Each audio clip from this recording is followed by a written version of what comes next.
Welcome to a movie review. Welcome to a movie review.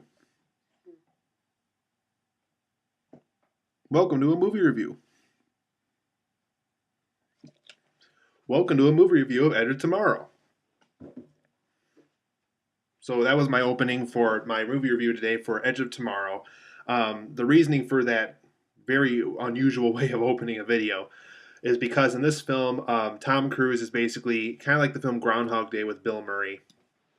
He's forced to relive the same day several times over again through a series of events that you'll find out throughout the course of the film that forces him to basically relive this last day on the battlefield as the soldier for a war that happens in the future. So, Edge of Tomorrow, guys, it's a film by Doug Liman. Doug Liman has done The Bourne Identity, Mr. and Mrs. Smith. He's done a couple of other ones, but those two are probably more his two more notable films. In Edge of Tomorrow, it is a based off of an anime graphic novel called All You Need Is Kill, and it was originally going to be called that, but they changed it to Edge of Tomorrow for whatever reason. And kind of like I was explaining a second ago, Tom Cruise is like this military soldier for the U.S. He gets sent over to London. There's this huge war in the future against the alien race called mimics, and at first he's more in like the office, more he's basically a part of the military that doesn't do the actual battlefield stuff. He doesn't really do any of the fighting, and so at first he thinks he's going to be a part of this war, but he's not going to be a part of the actual battlefield portion of the war. But he actually gets forced into it through a series of events that you'll find out in the movie. But basically, yeah, he does get forced into the battlefield portion of the war. He actually is one of the soldiers. It's the war is big enough to the point where basically, even if you aren't technically a soldier for the military, you do get sent into the battlefield. They do need people physically on this battlefield to fight off these aliens because it's getting really huge. There's a lot of lives at stake. So Tom Cruise gets sent there. His name is Bill Cage, I think. I think that was his character's name. And so, through a series of events, they also talk about this in the film why this time loop happens. Basically he does well, I guess it's really not a spoiler because he does that. He goes through a time loop that you'll experience and see in the trailer when you see this before you see the movie. So basically, this time loop allows him to basically like even if he does get killed in the battlefield, he just returns to the same spot he returned to at the beginning of the day, which is his recruitment, and people getting sent onto this battlefield to fight these aliens. So this day keeps happening, and the more it goes on, the more small things he begins to notice. He's able to, help out soldiers from preventing them from getting killed because he's aware of, all these moves that these mimics are going to make. He's aware of, like giant ships falling on people, protecting them. Um, these big drops that he was scared of doing before, he's not scared of anymore. I think simply because he's aware that even if he does die, he'll just start over again. There really is no risk at this point for him. And so, throughout the course of the film, he meets a soldier played by Emily Blunt, and she's going through something that he's going through. She's also aware of this time loop. And so the two of them decide to team up, and they also are aware of someone else who's a part of this war for the Americans and for the people of London who is kind of aware of how to basically stop the mimics, since basically how the military is currently handling the situation doesn't work. And so basically the three of these people team up. This third guy isn't aware of the time loop until Emily Blunt and Tom Cruise inform him about it. But once again, you'll find out much more about this in the film. Doug Liman does a very good job with explaining everything. And so basically, throughout the course of the film, Tom Cruise and Emily Blunt figure out a master plan that can officially take down the mimics so the human race can win the war against the mimics. So I really enjoyed Edge of Tomorrow, you guys. I think it was a very good time loop film. A lot of people were worried about that this is going to be a repeat of Groundhog Day, that it was going to get repetitive, that because he's repeating this day all the time through this time loop, that the material could have gotten repetitive. But to tell you the truth, Doug Liman very much approached this film very appropriately. He very much found ways to make each and every day unique. And because Tom Cruise, kind of like anybody who would figure out this time loop, he approaches these each and every day differently. He's like, okay, well, that jump didn't work. What can I do the next day? I got hurt there. What could I do differently? I got killed there. How can I do that differently? Emily Blunt gets killed there. How can she do that differently? She's aware of this. So the next time, the day starts up again, we'll make sure she's aware of this time. So the film plays off of that a lot. And another thing I think that really works too is Doug Liman also skips past basically completely starting the day over. He does it a few times near the beginning of the story just to kind of get you used to the fact that two of these characters are repeating this day over and over again. But it gets very comedically executed after a while. I guess that's the best way to put it, because we already know that that the next time the day starts up, Tom Cruise is going to avoid that thing over there. He's going to jump over that. He's going to help the soldier do that this time. The film was shot and edited in such a way that it skips past the unnecessary stuff and it shows us the stuff that we want. And I like how Doug Liman was able to approach that for this movie. So that being said, I do like the fun, for the positives and negatives. I do like the fun use of a time loop of this film. It's very much in the spirit of Groundhog Day. For those who saw Source Code, it's very much in the spirit of that too. Both films have a very good time loop element to them.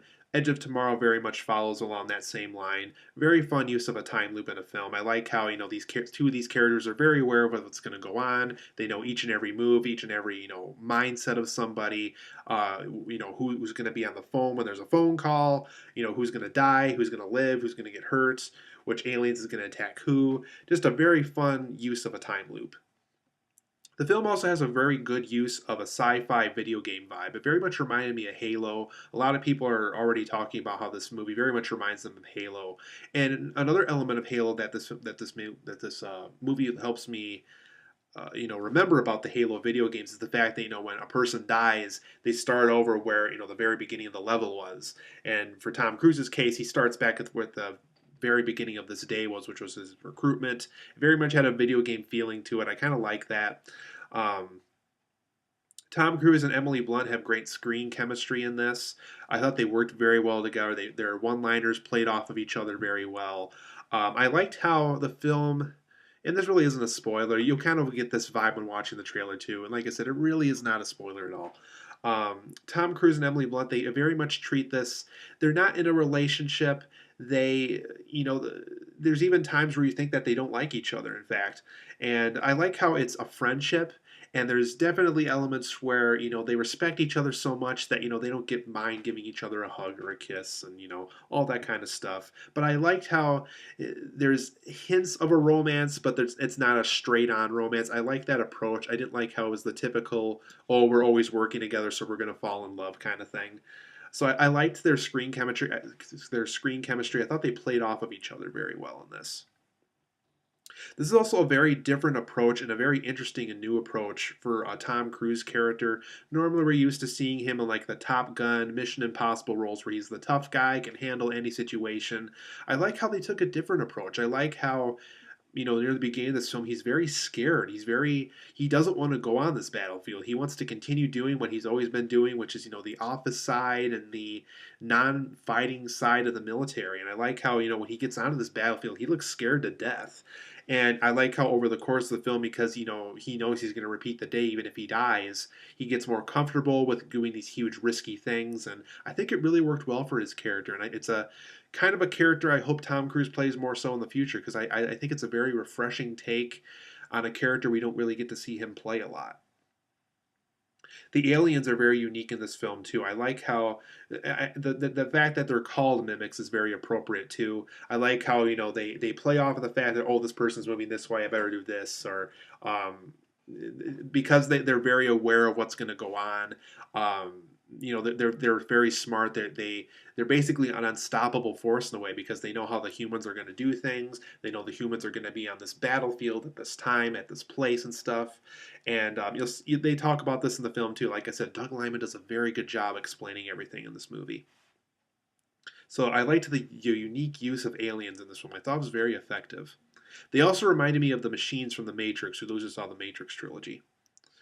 Doug Liman's script and visuals in this film Very, very good. I love the script. I love all the visuals. He's definitely one of the few directors these days, I think, that really knows how to handle visuals and script and is able to equally balance them both appropriately together. There's a lot of directors these days where it's strictly just the visuals or strictly just the script, never equally both married. I like how Doug Liman manages to marry those two things. It really makes it work to really make a very beautiful movie.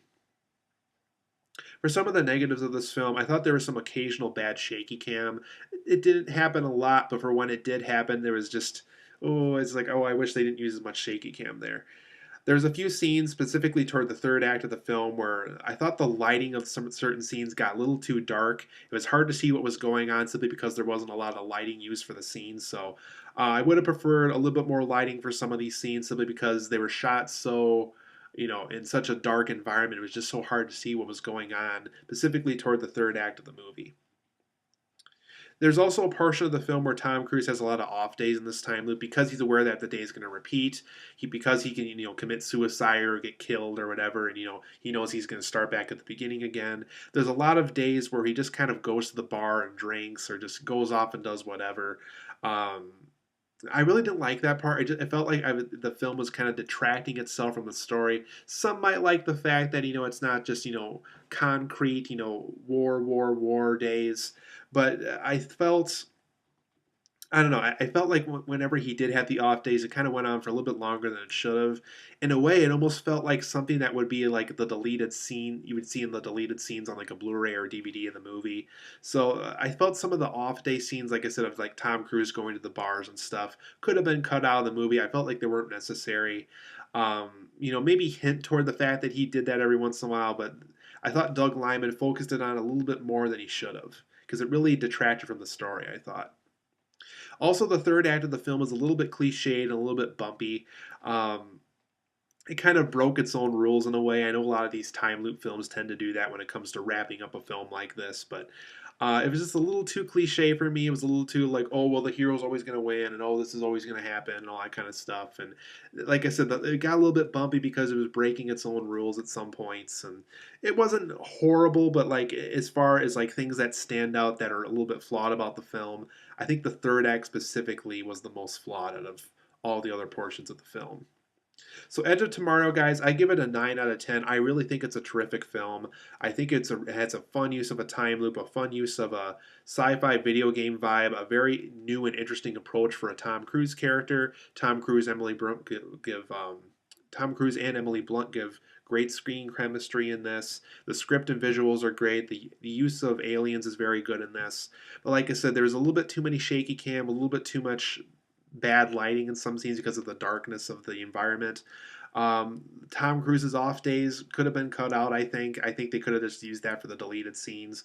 Um, like I said, the third act of the film felt a little bit cliched and bumpy to me. Not horrible. I've seen worse third acts in a film, but as far as just like third acts in generals go, I think this film could have been a little bit better with it.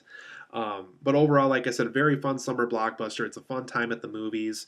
Like I said, for those who like time loop films like Groundhog Day and Source Code, you're gonna have a blast with this movie. I thought it was a ton of fun.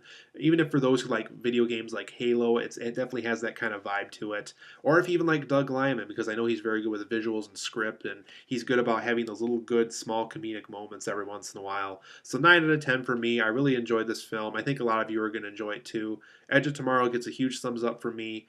And I hope to see you guys here for future movie reviews.